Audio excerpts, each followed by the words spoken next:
Number two, to the mayor and to the police chiefs. Are they still here? Yeah. To the two chiefs especially. Well, what are the members saying about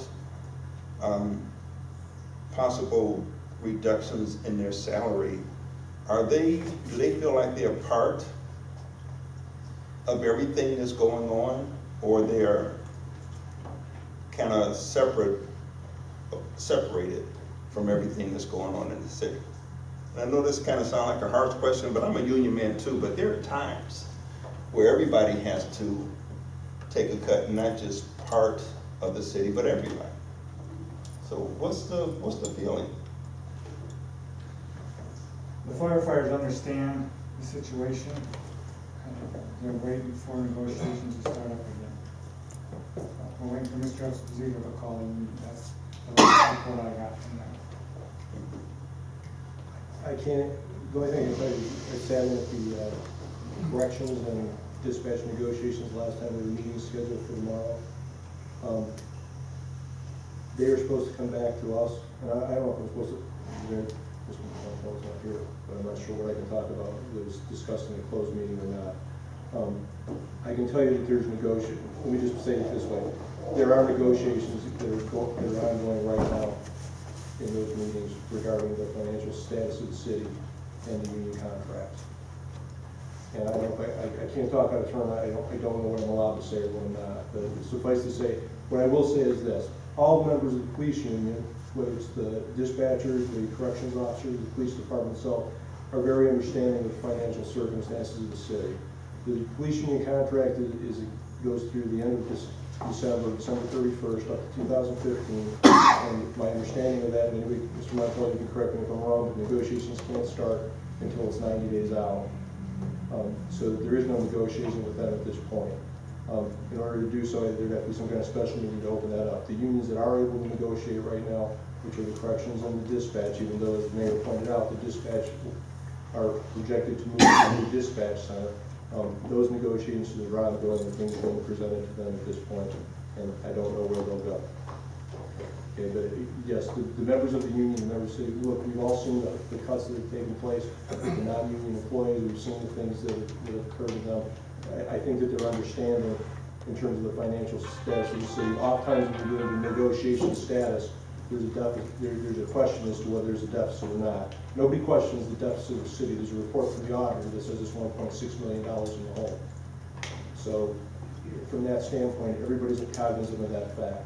Where it goes in the negotiations, I don't know. But they've been made aware of it. I've spoken to them each of the union members directly, as far as the people who are the head of the unions, to make them understand. And I would hope that they would cooperate when it comes to that point. Thank you. Mr. Chair, can I just say one thing? I mean, you can't expect the employees to take the whole brunt here. I mean, you have to have the taxpayers pay a little bit too. I mean, whether it be, I can't imagine that anybody's really, even if we went to arbitration, that they're going to lower a person's 10% is that would be a lot. If they would even lower their pay, they're probably more likely not to get a raise and have to pay more for health insurance. I've never really heard of an arbitrator awarding a 5% pay cut. I don't know if you have, but well, I can speak to what happened in Garfield when they went through the similar thing in fiscal emergency. My understanding of that was that, in the short term, they took a 10% pay cut for over a 12-month period with the opening of negotiations for an increased wage later. That was to avoid layoffs. They wanted to lay off 2 officers as it was anyway. They brought one of them back and they only found another job in the interim. So is it possible? Yes. Whether or not that'll happen, I don't know. But to say that people aren't aware or perspective of what's going on would be an unfair representation.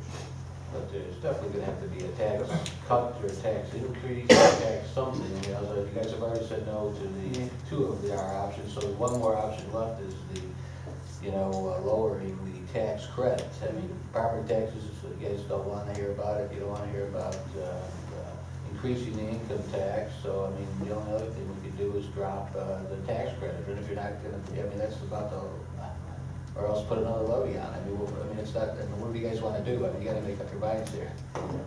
I mean, it's one of those three things, quite frankly, am I right or wrong? And then also, we'll try to take some cuts from the employees, but again, you know, I'm not sure that'd be enough, even if you cut 10% of everybody's pay. I don't think that's gonna cover it. You could ask our finance director, but 10% of our payroll is not going to solve the problem at all. I mean, it'll help, but I mean, one pay is, we all forego one pay, it's not gonna change that much. But go ahead. Mr. Adams. Ron, Go ahead. Howard. the tax credit, how much revenue would we generate from that? I did a little investigation there. I mean, I think if you eliminate the thing, well, if you bring it down to, well, if you eliminate it, it would probably make about $3 million. If you go to 25%, it's probably about 2.9 million. If you go to, there's a, you know, I've got a little, I don't know if I have it with me actually. That can't be right. 2.9 and 3 million from 100%. Well, it's probably, if you eliminate it, it's probably more than 3 million. I don't have that number because I wasn't thinking you were gonna agree to eliminate it, you know. So I didn't get that number, but I would guess it has to be at least 3 million, if not more. But the, and I think Irene and I went over it briefly today. We had a emergency that we had to take care of today, but I think if we go down to 25%, it's about 2 million, is it not? It's a little more, maybe about 2.3, but don't quote me, but it's a little over 2. And then like you said, the, 100%, it was well into the 3, over 3. and then we have various, you know, the 75% would be about 900,000, if I remember Right. correctly. And then the 50% would be somewhere in the middle there. I don't know. Yeah, it was over $1 million. Could you send us the figures, Sure, we were actually. how many would be affected and so forth? Well, it'll be all the tax, excuse me. It would be people who don't live, people who live and work in the city would not be affected. But if you work in another community and you won't get credit for what you're paying in that other community, you know, right now we give you 100% credit, so we get no local income tax. Well, I think I'm right there. We get no local income tax if we give you 100% credit because it's going to that city that you work in. And, It would be the same group that was with the levy. You know, the 1.9 was basically people that worked outside of the city, I think. It wouldn't affect the employees this time because we would get credit wherever else we might, well, not with some employees, it would affect, obviously. But if I live wherever I live, you know, if I get a credit, I get a credit. But if you guys would get no advantage from it, I'd still be paying my 3% to you, but, or 2.5%, whatever it is, 2.75. And I get credit for that. That's just the way each community sort of credits the other community, which is kind of silly if you think about it. You know, if you live there, you should be paying for where you live. But I don't know, this is the way the system is developed, I don't know. But but there are communities that have no tax credit, such as Parma, which is one of the largest communities in the area. They have no tax credit, so they don't, for example, Cheryl in my life, she lives in Parma, so she has to pay the 3% here, and then she probably has to pay 3, whatever their tax rate is there. I'm not sure if it's 2% or 3%, but she has to also pay that on her local income taxes, so she's paying 6%, so, or whatever it may be, as an example. And We're at 2.5, we're not at 3. we were talking about going into the, Now, this has to go on the ballot. yes, it's in the chart where the tax credit is. One final question, Mr. Brownlee. We have to do this quickly, you know, in order to get on the ballot, you know, it is, he would prefer it in July. I think he told me July 16th. Just have to translate it to Spanish and all. And, That's for Board of Elections. I don't have the exact date that it needs to be passed, so we have to make some decisions quickly here. Mr. Brownlee, go ahead. I think making decisions quickly is, Well, not is- quickly, we but I'm can't just- really, yeah. we can't really avoid that fact because everything keeps getting pushed back and pushed back and pushed back, and we can't seem to get the reports that we all are asking for. So, yes, now we are where we are. But what I want us to be thinking about is, like Mr. Jackson has said a couple of times in the past, it's gonna be a combination. It should be a combination of many things. And it should be all encompassed in a plan that lays out how all the pieces will work together to get us to the goal we want to achieve. This piecemeal planning, I think, is partly why we are where we are right now. We need to have a comprehensive plan, or as comprehensive as we can put together in 2 months, so that we can actually get out of this. Because I think this piecemeal, well, maybe we'll try this, well, maybe we'll try that, we'll see if we can get here, we'll see if we can get there, is why we are where we are right now. That's the approach we've taken over the past 3 years. So I think that we need to, as Mr. Jackson has also said, be having lots of meetings and discussion to get all the ideas out on the table, to lay them all out and start analyzing them, seeing which ones make the most sense and how they all fit together like a puzzle, to get us where we want to go. I think that that's what we need to be doing right now. Not merely saying, well, maybe we'll try this in November, maybe we'll try that whenever the contract's up. We need to be really thinking more comprehensively, and then all the pieces might be more willing to cooperate, like taxpayers, like unions, if they see that there is one comprehensive plan that's getting us all to the goal we want. I would be able to get behind something like that. If we were to say, each person or each part has this little piece to contribute, therefore, since everyone else is in on this in the same way, let's all make this happen, as opposed to going to each one individually and hoping to get their highest and best out of them without an overall plan. I don't think that we're going to get very far like that. So therefore, I'd say we need to, as Mr. Jackson said, be having meetings, getting all these ideas out, so that we can come up with a plan that really makes sense for everyone involved. I agree. So we have to get certain, the unions, there's 13 unions in the city or somewhere thereabouts. And so we have to get them on board, I guess, is one of the keys. But there's also, the problem is they're all staggered all over the place. The contracts expire here, this one expires there. It's hard to get, try to get everybody to agree when they don't have to agree, but we'll try. You're right, it would be nice to get everybody on board and say one plan. You're right. Ms. Jones, one last comment. Compared to Mr. Montello, or the mayor. This past November, we tried to do the income tax increase to 3%. Is there a way? No, that was property in November. Oh, said November. sorry. Jeez, really?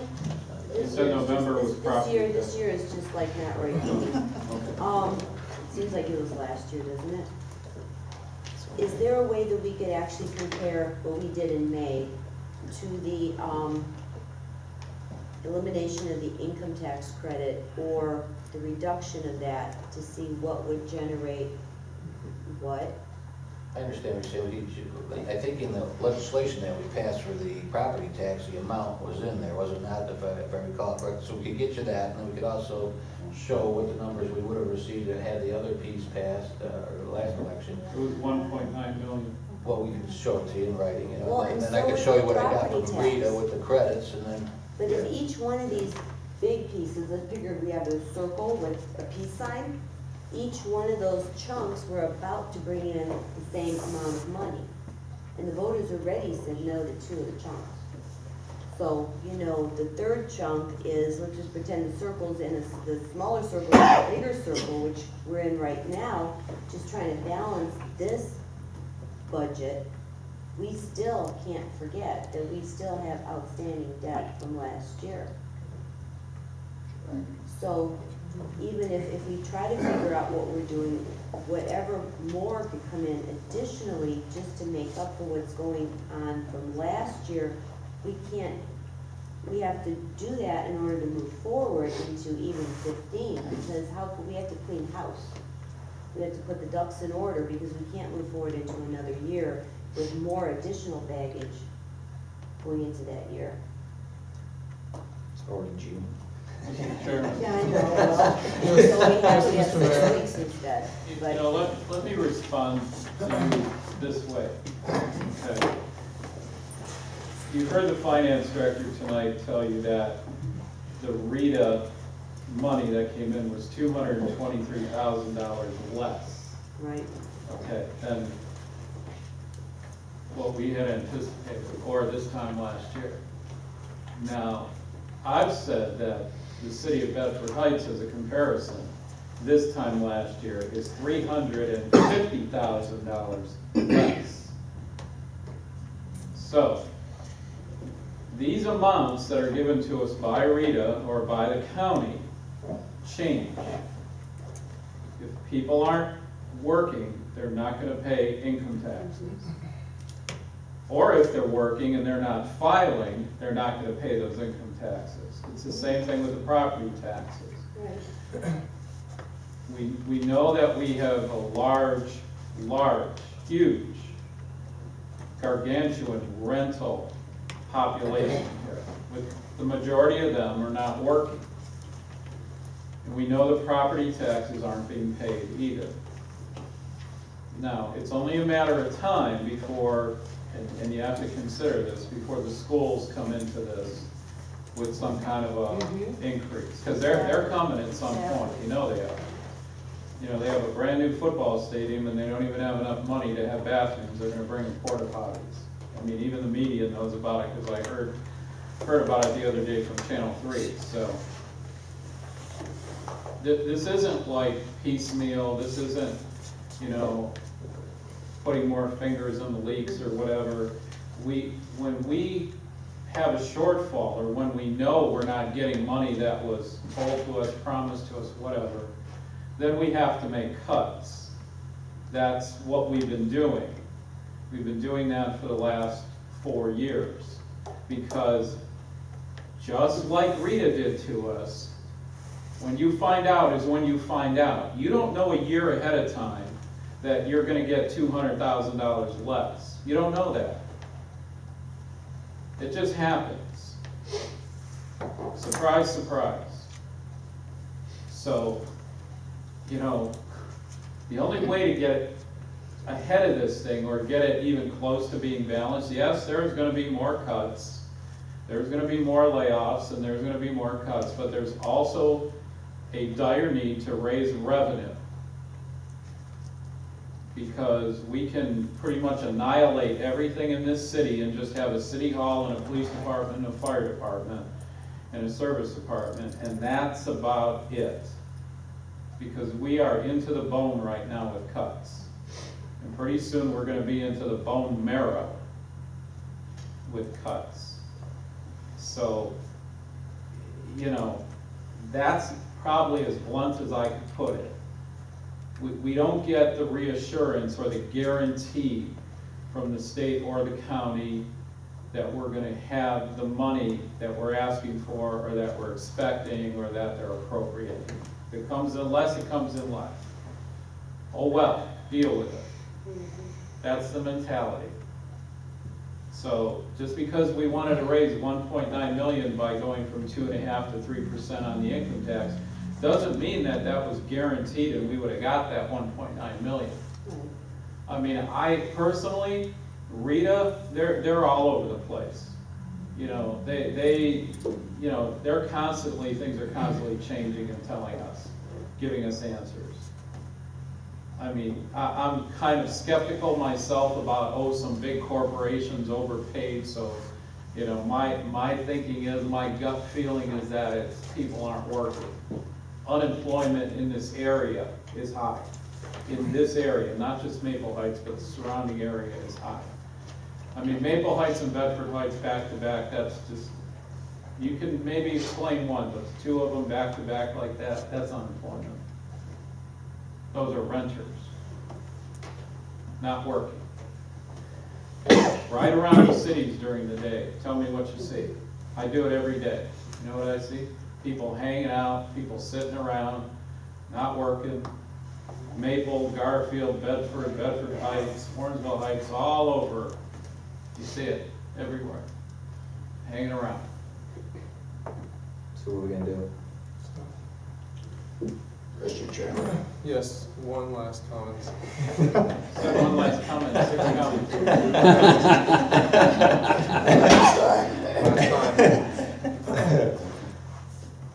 I was out at the voting booths. The residents are banking right now, banking. We need the residents to come step up to the plate and give us some revenue. I mean, the facts are all there. We've been speaking it. It's gonna take all the council to go out there and spread the word. Not one, not two, everybody, including everybody that works in this city, to tell where we're at. Because no one seems to understand. And we failed twice. Now we're going back with something else. If we don't come up with that plan and how to organize and let these residents know how desperate we need this money, we're back right where we started. I'm leery. I'm leery. I don't want it to fail, but I'm darn leery of it. Because we just can't get the word out. Cooperation from everybody. 1, 2 people ain't gonna do it, Mayor. So everybody better get on the same train or it's going over the cliff.